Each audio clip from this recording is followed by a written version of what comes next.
Большой успех маленьких футболистов. Детская футбольная команда «Пульс» завоевала звание победителя всероссийского турнира «Кожаный мяч». Соревнования прошли в городе Новокоперске Воронежской области. Об успехах юных спортсменов расскажет Власий Сергеев. Кубок победителей турнира «Кожаный мяч» в Якутию прилетел впервые. Путь к победе на данном турнире получился длинным и трудным. Всего на данном соревновании приняло участие более 50 тысяч команд общеобразовательных школ и подростковых клубов со всей страны. Для нашей команды этот успех и эта победа значит очень многое. Мы шли к этому турниру очень-очень долго, несколько лет. Мы даже не могли мечтать о том, что мы можем его выиграть. Мы хотели хотя бы стать призерами всероссийских соревнований. А это финал России.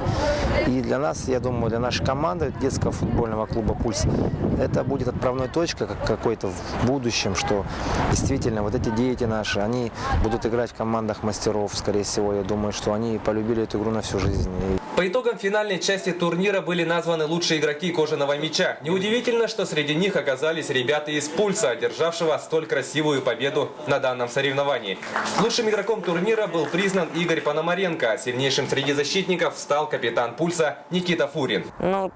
Кто-то не очень играл, кто-то хорошо. Так нормально играли, если первое заняли. Фортуна была, везло.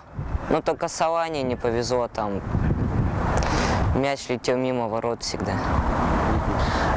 Помимо Кубка победителей и золотых медалей, юные подопечные Василия Ивочкина получили сертификат на посещение одного из отборочных матчей сборной России к Евро-2016. Но сейчас ребята об этом совсем не думают. Для них на данный момент важнее всего подготовка к международному этапу «Кожаного мяча», который пройдет в октябре месяце в Геленджике. Власий Сергеев, Антон Никифоров, НВК «Саха», Якутск.